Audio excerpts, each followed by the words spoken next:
तो अपन बात करते हैं एक बैक्टीरिया की, कि जो एक बैक्टीरिया है कॉज्ड सिम्टम्स बाय बैक्टीरिया, जीवाणुओं के रोग जनित लक्षण, कि एक बैक्टीरिया जब रोग उत्पन्न करता है तो उस बैक्टीरिया के कारण कैसे कैसे लक्षण जो हैं वो दिखाई देते हैं। तो जैसे एक फंगस जब ग्रोथ करती है तो उसके ऊपर भी खूब सारे लक्षण क्या होते हैं, दिखाई देते हैं। वैसे ही एक बैक्टीरिया भी जब एक डिजीज कोज करता है तो वो भी क्या करता है, खूब सारे लक्षण जो हैं वो कोज करता है। जिसमें से अपन सबसे पहले बैक्टीरिया के बारे में बात करते हैं कि जब बैक्टीरिया कोई डिजीज कोज करता है तो वो प्लांट बॉडी के अंदर एंटर कैसे करता है, तो उसकी बात अपन करते हैं। तो सबसे पहले अपन देखते हैं कि जैसे सपोज करो एक प्लांट की लीफ है या प्लांट की शूट है या प्लांट की बॉडी का कोई भी पार्ट है, जब उसके ऊपर बैक्टीरिया अपना संक्रमण करने के लिए उसके अंदर एंटर तो करेगा, तो एंटर उस दो टाइप से वो एंटर करता है। जैसे सिंपल, एक तो वो एंटर करता है किसके द्वारा, स्टोमेटा, रंध्र के द्वारा, यानी कि जैसे प्लांट सुबह प्रकाश संश्लेषण का काम करता है या अपने श्वसन की क्रिया पूरी करता है, तो श्वसन की क्रिया के लिए क्या करता है, वो अपने रंध्रों को खोलता है, और जब श्वसन की क्रिया नहीं करता तो रंध्रों को क्या करता है, बंद करता है। जब पादप अपनी बॉडी से श्वसन की क्रिया या प्रकाश संश्लेषण की क्रिया करता है, उस टाइम जब वो अपने रंध्र खोलता है तो एक बैक्टीरिया उस रंध्र के द्वारा प्लांट बॉडी में क्या कर जाते हैं, एंटर कर जाते हैं, प्रवेश कर जाते हैं। जैसे ही स्टोमेटा रंध्र उत्पन्न खुले, ये बैक्टीरिया क्या करेगा, प्लांट बॉडी में एंटर कर जाएगा। तो फर्स्ट मेथड किसकी, एक बैक्टीरिया के प्लांट बॉडी में एंटर करने की। दूसरा वाउंड, घाव, एक घाव के द्वारा भी किसी भी कारण से XYZ से, यानी कि किसी व्यक्ति ने अगर किसी प्लांट को काट दिया या कोई जानवर अगर जाता हुआ उसको घास के फॉर्मेशन में खा गया, या किसी एनवायरमेंटल परिस्थिति के कारण उसके पादप की पत्तियां गिर गई, या किसी दूसरे कारण से मान लो उसका कोई टहनी जो तेज़ हवा के कारण टूट गई, तो जहाँ से वो टूटती है, जहाँ से जानवर उसको खाता है या जहाँ से मानव उसको काट देता है उस पेड़ को, उसके ऊपर क्या बन जाता है, एक वाउंड बन जाता है, एक घाव बन जाता है। जब ये घाव आकार में क्या होता है, बढ़ जाता है या नहीं भी बढ़ता है, तब भी उस वाउंड के थ्रू क्या करता है, वो प्लांट के अंदर बैक्टीरिया प्रवेश कर जाता है। वो जीवाणु उस घाव के अंदर प्रवेश कर जाता है। जैसे ही वो जीवाणु वाउंड के थ्रू या स्टोमेटा के थ्रू प्लांट बॉडी के अंदर प्रवेश करता है, तो वो अलग अलग प्रकार के क्या दिखाएगा, लक्षण दिखाएगा। उन लक्षणों की अपन बात करते हैं। तो सबसे पहले अपन बैक्टीरिया के लिए बात करी अपन ने कि बैक्टीरिया जो है वो एक प्लांट बॉडी के अंदर किस किस माध्यम के द्वारा प्रवेश करता है। अब कौन कौन से बैक्टीरिया ऐसे होते हैं जो एक स्टोमेटा के द्वारा यानी कि रंध्र के द्वारा, वाउंड के द्वारा यानी कि घाव के द्वारा कैसे कैसे प्रवेश करते हैं। तो सबसे पहले अपन उन बैक्टीरिया के नाम की बात करते हैं। बैक्टीरिया जो एक प्लांट बॉडी के अंदर एंटर करके और फिर क्या करते हैं, रोग उत्पन्न करते हैं। तो number first Pseudomonas, first bacteria है सूडोमोनास, सेकंड है जैंथोमोनास और थर्ड है एसिडोवोरेक्स, फोर्थ नंबर अर्वीनिया। इनकी सबकी अलग अलग टाइप्स की डिजीज हैं, जैसे सूडोमोनास,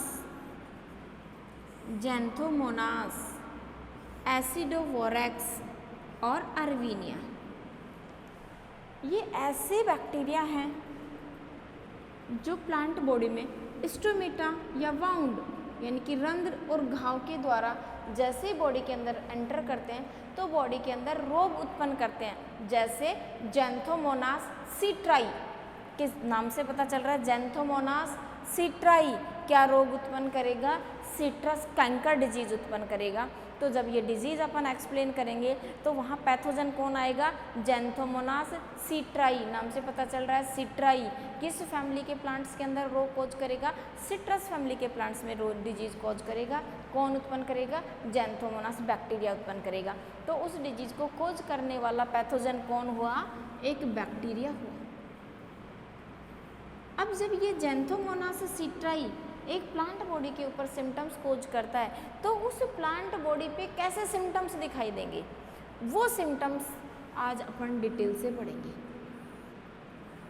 जब एक बैक्टीरिया किसी भी माध्यम के द्वारा प्लांट बॉडी के अंदर, यानी हम कहें कि जैंथोमोनास, सूडोमोनास, जैंथोमोनास, एसिडोवॉक्स, अर्विनिया, ये कोई भी बैक्टीरिया किसी भी माध्यम के द्वारा जब प्लांट बॉडी के अंदर एंटर कर जाते हैं तो वो कैसे रोग लक्षण उत्पन्न करेंगे, उस लक्षणों की डिटेल से जो है आज अपन देखते हैं।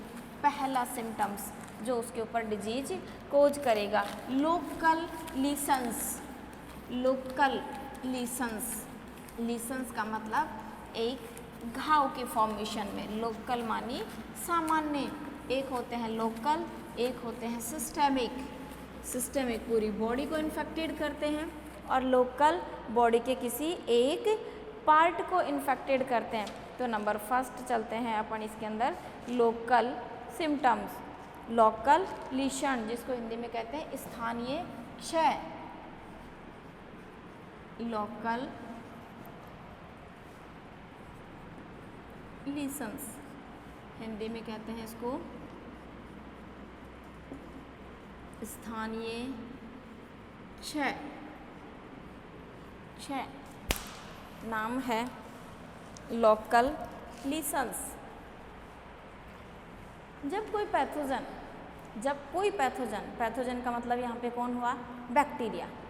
जब कोई बैक्टीरिया किसी प्लांट बॉडी पे क्या करेगा, रोग उत्पन्न करेगा, यानी कि सिम्टम्स कोज करेगा, तो वो प्लांट बॉडी के ऊपर क्या उत्पन्न करेगा, छोटे स्पॉट टाइप के लोकल, धीरे धीरे उसकी जो सेल्स हैं, उसके जो टिश्यूज हैं, उनकी क्या कर देगा, वो डेथ कर देगा। जब वो डेथ करता है तो उसके ऊपर क्या बन जाएंगे, स्पॉट बन जाएंगे, जो कैसे होंगे, स्थानीय भाषा में क्या कहेंगे उसको, लोकल भाषा में क्या कहेंगे उसको, स्थानीय क्षय। जैसे आपको मैं एक डायग्राम के द्वारा समझाऊं जी, कोई भी एक लीफ है,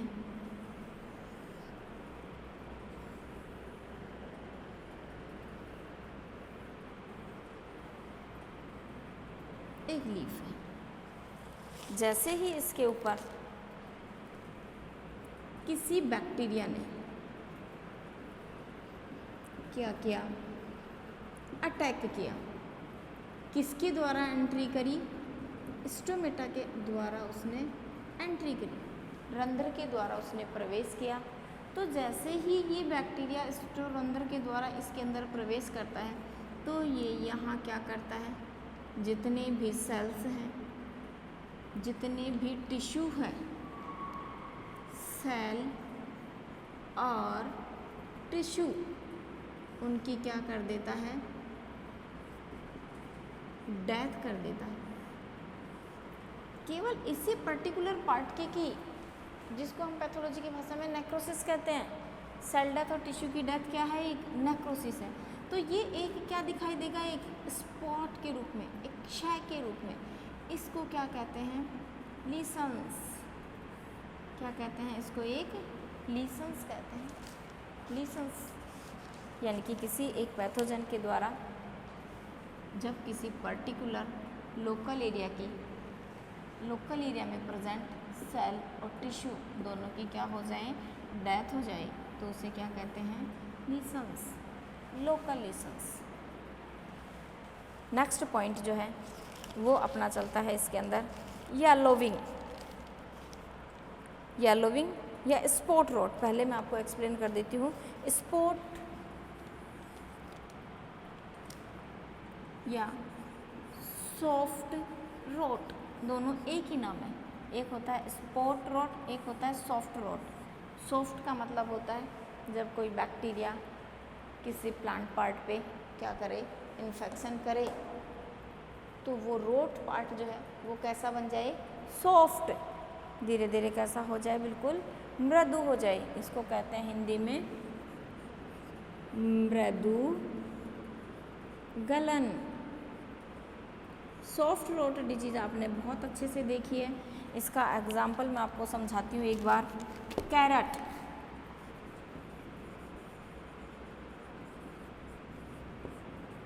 गाजर,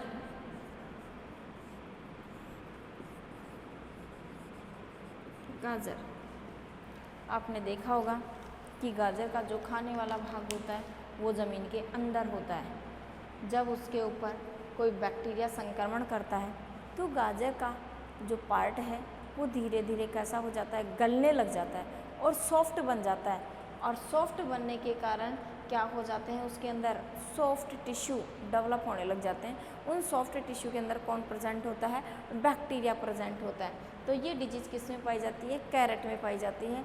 और ये आपके सिलेबस में एक डिजीज भी है, सॉफ्ट रॉट ऑफ कैरेट, इसी के नाम से आ जाती है, soft rot of carrot. Pseudomonas जैंथाई के कारण होती है। ये किसके कारण होती है, स्यूडोमोनास जैंथाई। जैसे अपन ने अभी बैक्टीरिया की बात करे थे तो उसमें एक शब्द आया था जैंथोम स्यूडोमोनास। तो जो स्यूडोमोनास है वो एक बैक्टीरिया है। उस बैक्टीरिया के संक्रमण के कारण उस बैक्टीरिया ने अपने रोग क्या किए, लक्षण शो किए, किसके ऊपर, एक होस्ट के ऊपर। होस्ट कौन था यहाँ, एक कैरेट। जैसे ही कैरेट के ऊपर बैक्टीरिया ने संक्रमण किया तो जो कैरेट के टिश्यू थे वो कैसे हो गए, सॉफ्ट हो गए, बिल्कुल मृदुल हो गए। मृदु होकर के क्या हो गए, वो गल गए। यानी कि कैरेट के टिश्यू का पहले सॉफ्ट होना फिर उनका गलना क्या कहलाता है, सॉफ्ट रॉट ऑफ कैरेट। तो किसके कारण हुई ये डिजीज, एक बैक्टीरिया के कारण जो है ये डिजीज जो है वो कॉज होती है। नेक्स्ट अपन इसकी बात करते हैं, tumour and girls. Tumours and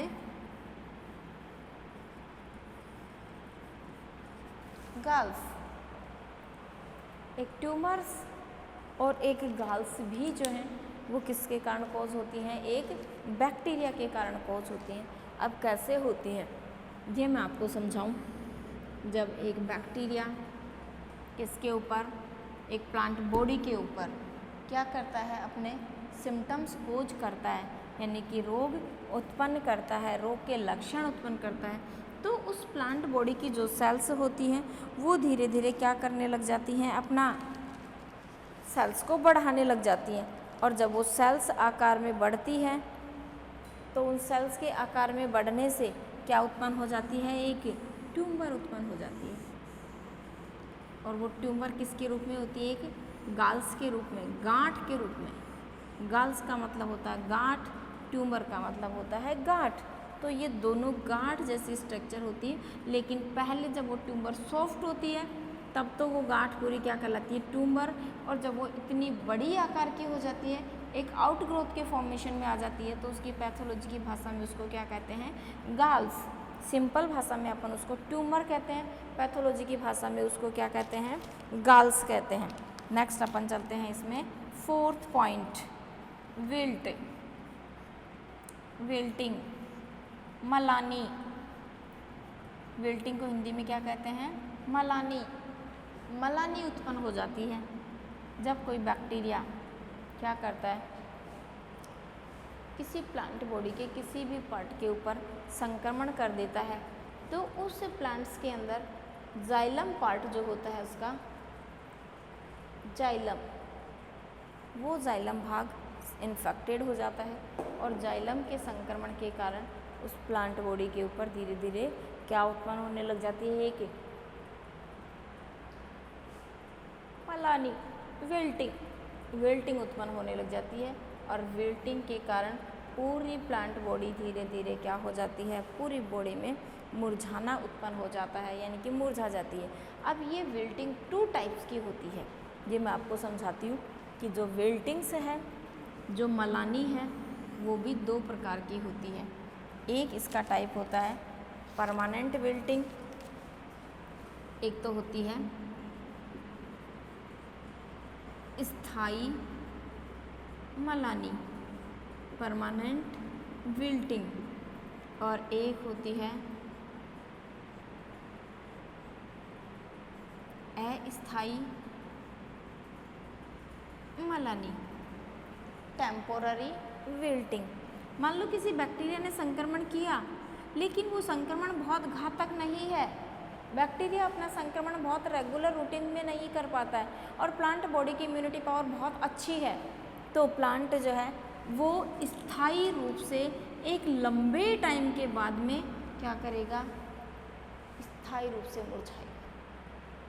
temporary wilting एक एनवायरमेंटल फैक्टर के कारण होती है, जैसे मैंने आपको पहले इससे एपिसोड से पहले वाले एपिसोड में नॉन पैरासाइटिक डिजीज़ के अंदर मैंने आपको एक्सप्लेन किया था कि अगर एनवायरनमेंट में पानी की कमी होती है, एनवायरनमेंट में बहुत ज़्यादा टेम्परेचर होता है, तो अस्थायी विल्टिंग होती है, टेम्पोररी विल्टिंग होती है कि वो एक टाइम बाद में धीरे धीरे उसी प्लांट बॉडी के अंदर एवरेज हो जाता है। जैसे दिन में बहुत तेज़ धूप है, सुबह और शाम धूप कम है, तो परमानेंट विल्टिंग नहीं होती, कैसी होती है, टेम्पोररी विल्टिंग होती है। लेकिन एक बैक्टीरिया, एक वायरस, एक फंगस अगर किसी प्लांट के ऊपर डिजीज कोज करता है तो वो कैसी विल्टिंग हो जाती है, पहले वो टेम्पोररी फॉर्मेशन में होती है, लेकिन एक टाइम बाद में वो कैसी हो जाती है, स्थायी विल्टिंग हो जाती है। परमानेंट रूप से वो पादप क्या हो जाएगा, ख़त्म हो जाएगा।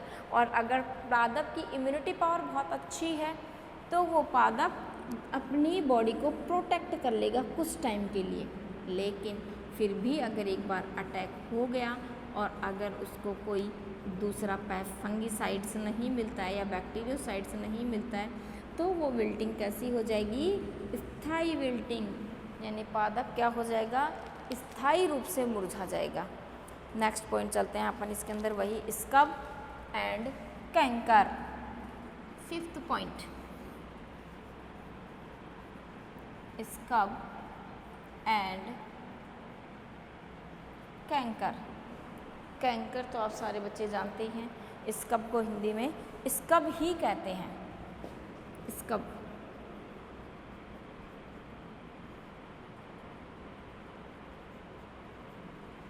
स्कब और कैंकर। कैंकर के बारे में आपको अभी मैंने समझाया था, 2 मिनट पहले एक एग्जाम्पल देखे। सिट्रस कैंकर, जैंथोमोनास सिट्राई, कौन सी डिजीज़ है, एक बैक्टीरियल डिजीज़ है। बैक्टीरिया के कारण जब किसी प्लांट बॉडी के किसी भी पार्ट पे ऊपर क्या उत्पन्न हो जाए, कैंसर उत्पन्न हो जाए, वो कैंसर ही क्या कहलाती है पैथोलॉजी की भाषा में, कैंकर। एक गांठ के रूप में, एक ट्यूबर के फॉर्मेशन में क्या बन जाती है, कैंकर बन जाती है। लेकिन स्कब शब्द और है, फंगस में ओनली कैंसर होती है, ओनली कैंकर होती है, बैक्टीरियल डिजीज के अंदर ये साथ में स्कब और होती है, स्कब टर्मिनोलॉजी और आती है। यहाँ स्कब का मीन्स होता है कि जब कोई बैक्टीरिया किसी प्लांट के बॉडी पार्ट के ऊपर अपना संक्रमण करता है और उस संक्रमण के कारण जो कैंसर उत्पन्न होती है, अगर हम उसको खरोंचे स्क्रब करेंगे, रगड़ेंगे उसको, स्क्रब का मतलब रगड़ना, जैसे फेस स्क्रब करना, बॉडी पार्ट स्क्रब करना, ये क्या है, एक रबिंग करना, रगड़ना उसको। जैसे लोहा है, लोहे का कोई आइटम है, उसके ऊपर जंग लग गई, अगर उस जंग को हम किसी दूसरे पत्थर से या किसी रफ आइटम से अगर रगड़ते हैं तो उसको स्क्रब करने से उसकी जंग दूर हो जाती है। वैसे ही अगर किसी बैक्टीरिया ने किसी प्लांट बॉडी के किसी पार्ट पे इन्फेक्शन किया है और उस इन्फेक्शन को अगर हम स्क्रब करें तो वो हट जाता है। यहाँ इस कैंकर के साथ इसलिए स्कब शब्द यूज किया जाता है। एक फंगल डिजीज में कैंकर के साथ कभी भी स्कब शब्द यूज नहीं किया जाता, लेकिन एक बैक्टीरियल डिजीज के लिए क्या यूज किया जाता है, एक स्कब शब्द यूज किया जाता है।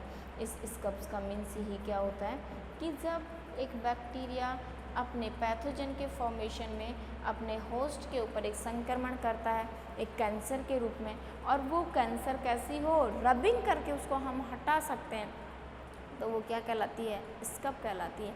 इसका आपको बहुत अच्छा सा एग्जाम्पल बताती हूँ कि जब बारिश का मौसम होता है, बारिश के मौसम में तेज़ बारिश रहती ही है, उस टाइम जो नींबू के प्लांट्स होते हैं, उनके जो नींबू के फ्रूट्स होते हैं, उनको आपने सबने देखा ही होगा कि बारिश के मौसम में जो नींबू के फ्रूट्स आते हैं, उन नींबू के फ्रूट्स पे क्या दिखाई देते हैं, हमको छोटे छोटे स्पॉट दिखाई देते हैं।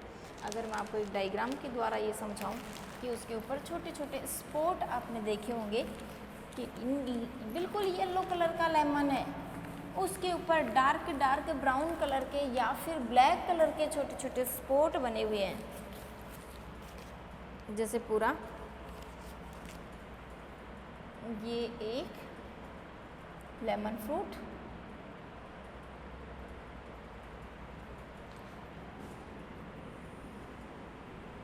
ये एक नींबू का फ्रूट। इस नींबू के फ्रूट पे आपने देखे होंगे इस तरीके के छोटे छोटे धब्बे आपको दिखेंगे, और वो छोटे से स्किन के उभार के रूप में होते हैं, ये कहलाते हैं स्कब, स्पॉट, धब्बे।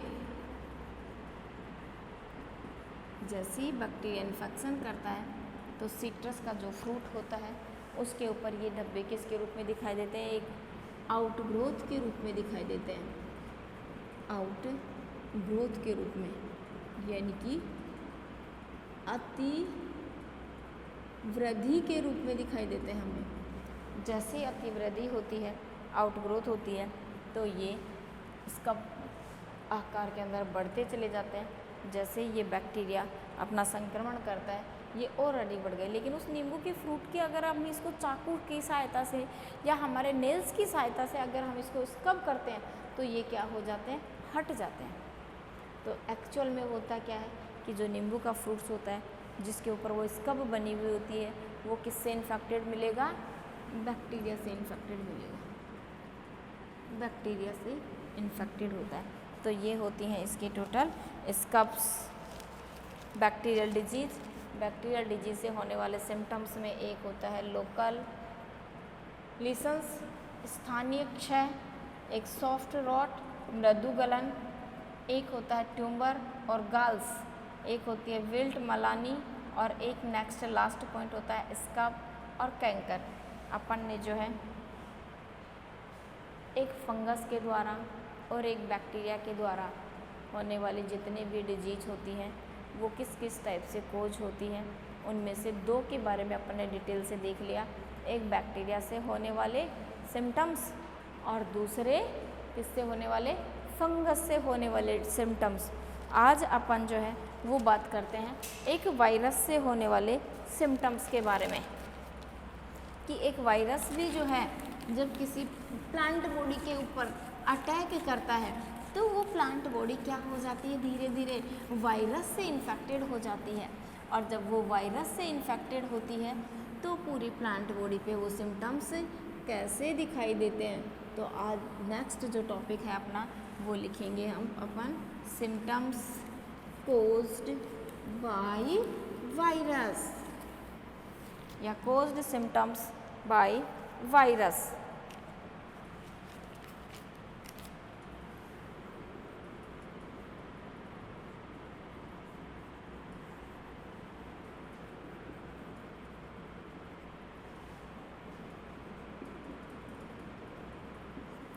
विषाणुओं द्वारा रोग जनित लक्षण।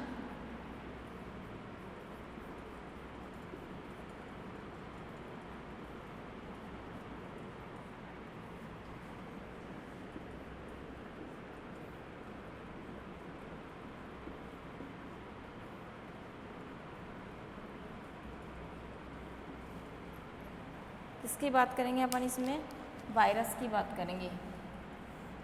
वायरस जब किसी प्लांट बॉडी के ऊपर अटैक करता है तो उसके अंदर भी क्या होते हैं, खूब सारे सिम्टम्स जो हैं वो कॉज होते हैं।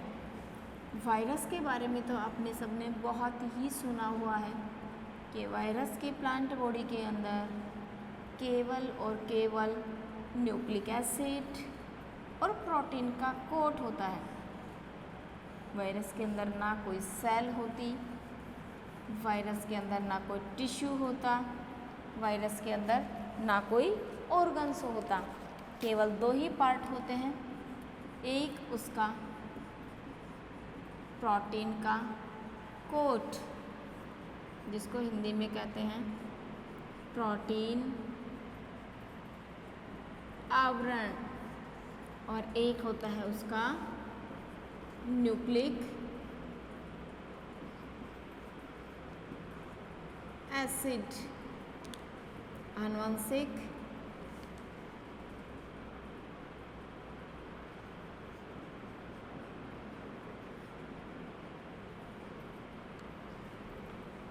अम्ल, आनुवंशिक। तो जो वायरस है वो भी एक प्लांट बॉडी में एंटर तो करेगा, जैसे एक फंगस ने एंट्री करी, जैसे एक बैक्टीरिया ने एंट्री करी, वैसे ही एक वायरस भी प्लांट बॉडी के अंदर क्या करता है, एंट्री करता है। जब एक वायरस प्लांट बॉडी में एंट्री करता है तो इसके लिए भी एक प्लांट बॉडी के अंदर क्या ओपन होने चाहिए, या तो रंध्र खुले होने चाहिए या फिर उसकी बॉडी के ऊपर घाव होना चाहिए, यानी कि या तो उस पर ओपन स्टोमेटा होना चाहिए या उसकी बॉडी के ऊपर वाउंड होना चाहिए। जब ये इसके ऊपर अटैक करता है या वाउंड ओपन होते हैं तब ये वायरस अपनी इस पूरी प्लांट बॉडी को कभी भी एंटर नहीं करवाता है। केवल किसको एंटर करवाता है, अपने न्यूक्लिक एसिड को यहाँ से लाता है और ला करके किसके द्वारा, स्टोमेटा के द्वारा अपने न्यूक्लिक एसिड को एंटर करवा देता है और अपनी पूरी प्लांट बॉडी के प्रोटीन कोट को क्या करता है, एनवायरनमेंट में छोड़ देता है। किसको एंटर करवाया, केवल न्यूक्लिक एसिड। जैसे ही ये प्लांट बॉडी के स्टोमेटा के माध्यम से या बाउंड के माध्यम से, यानी कि रंध्र और घाव के माध्यम से किसको एंटर करवाते हैं, न्यूक्लिक एसिड को एंटर करवाते हैं, आनुवंशिक अम्ल को एंटर करवाते हैं, तो उस प्लांट बॉडी पे कौन कौन से सिम्टम्स दिखाई देते हैं। अपना यही तो टॉपिक है कि वायरस के द्वारा रोग जनित लक्षण, कैसे कैसे उसने लक्षण उत्पन्न किए, तो उसमें से अपन फर्स्ट जो पॉइंट वो है अपना पॉइंट्स, उसके लिए अपन बात करेंगे। तो फर्स्ट पॉइंट है क्लोरोसिस। क्लोरोसिस के बारे में ये टर्मिनोलॉजी मैं आपको एक बार पहले से लास्ट एपिसोड में एक्सप्लेन कर चुकी। क्लोरोसिस हरिमाहीनता, फर्स्ट पॉइंट क्लोरोसिस, इसको हिंदी में कहते हैं